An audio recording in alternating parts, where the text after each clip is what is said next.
हाय।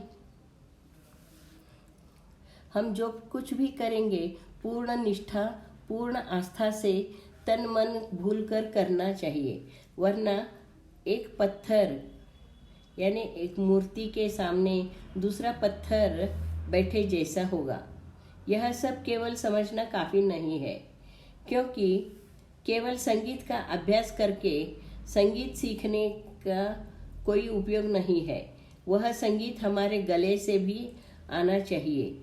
चित्रकला हमारे उंगलियों से कागज पर उतरना चाहिए। उसी तरह ज्ञान हमारी कृति में व्यक्त होना चाहिए। कोरा ज्ञान या केवल कृति अर्थहीन होगी।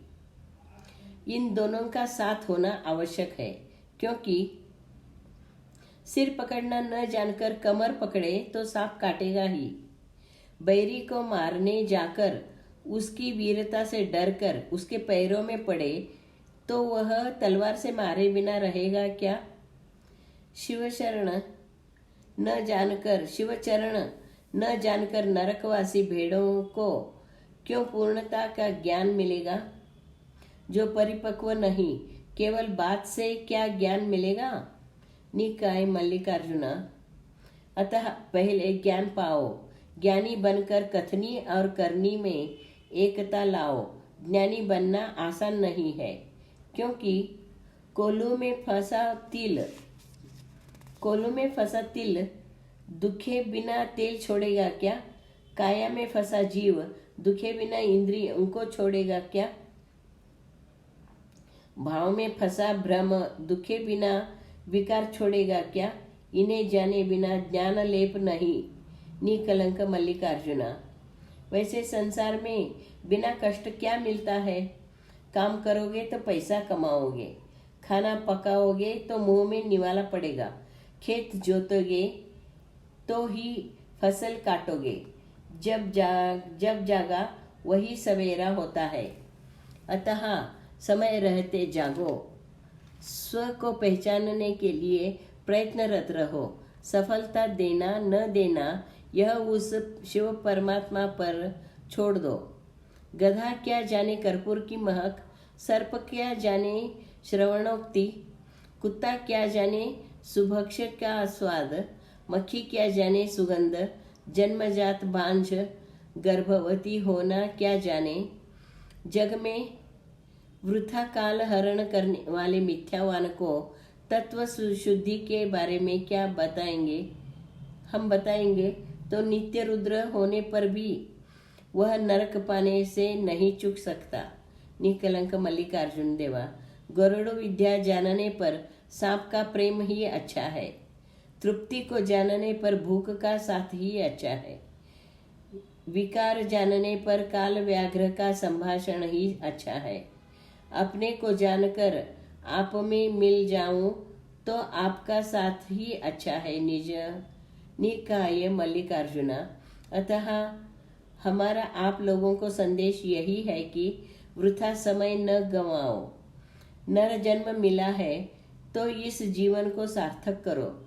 आप सबका जीवन मंगलमय सफल हो। शिव शिव। नमस्कार। इस तरह लोगों को अपने वचनों के आधार से वे प्रबोधन करते हुए जा रहे थे। इसी तरह लोगों में घुलते मिलते, उनके कष्ट सुख दुख बांटते हुए, प्रबोधन करते हुए वे दोनों बसव कल्याण जा पहुंचे। कल्याण। अपराह्न के वक्त वे कल्याण के नजदीक पहुंचे। एक छोटे से टीले के ऊपर खड़े होकर राजा रानी कल्याण का निरीक्षण कर रहे थे। ढलान के नीचे कल्याण नगरी बसी थी। लाल मिट्टी के रास्ते, लाल पत्थरों से बंधे कुछ घर, अधिकतर कच्चे मकान थे। नजदीक कोई नदी नहीं दिख रही थी। फिर भी ढलान पर होने के कारण गांव में पानी की कमी नहीं थी। दूर एक चबूतरा दिख रहा था, उस पर लोग इकट्ठा हो रहे थे। राजा ने कहा, महारानी जी, वह चबूतरा देख रहे हैं? राजपुरोहित ने कहा, हुआ अनुभव मंडप वही लगता है। शायद वहीं सभाएं, गोष्ठियां, चर्चाएं चलती है। रानी। देव। अब महारानी कहना छोड़िए, कहीं कोई सुन न ले। अब न आप महाराज है न हम महारानी, और हाँ, आपका अनुमान ठीक ही लगता है। चलिए हम वहीं जाकर देखेंगे। दोनों अश्वों पर बैठकर अनुभव मंडप की ओर जाने लगे। वहां निजलिंग चिक्कप्पा कुछ लोगों के साथ रास्ते में बैठा था। उसे अपने आंखों पर विश्वास ही नहीं हुआ। वह बार बार आंखें झपकाकर, आंखें मलकर अश्वारोहियों को देख रहा था। अपने मालिक महाराज भूपति महादेव को वह कैसे भूल सकता था। वह चुपचाप वहां से उठकर महामने की ओर भागा और उसने बसवेश्वर जी से कहा कि कश्मीर के महाराज भूपति महादेव जी सपत्नी आपके दर्शन के लिए अनुभव मंडप में पधार रहे हैं। बसवेश्वर जी पुलकित हो गए। वे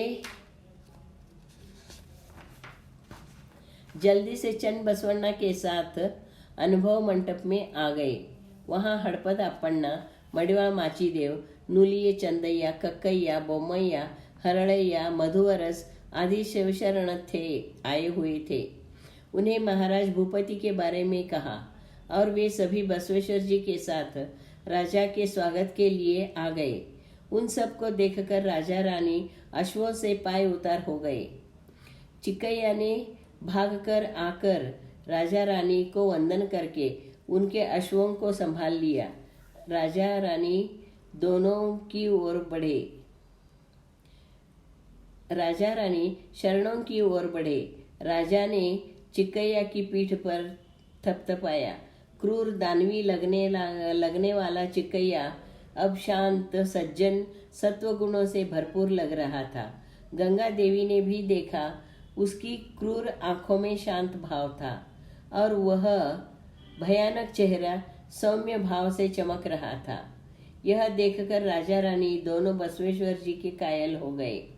उन्होंने सामने देखा तो कुछ शरण उन्हीं की ओर त्वरा करते हुए बढ़ रहे हैं। उन्होंने देखा एक मध्यम वयीन, मध्यम शरीर यष्टि वाला, शुभ्र वस्त्र धारण किए हुए, गले में इष्टलिंग और रुद्राक्ष माला पहने हुए, कपोल पर विभूति का त्रिपुंड लगाया हुआ तेजस्वी आभा और शांत लेकिन चमकीले नेत्रों वाली व्यक्ति सबसे आगे है।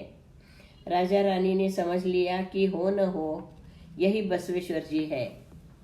दोनों ने बढ़कर उन्हें प्रणाम किया। धन्यवाद।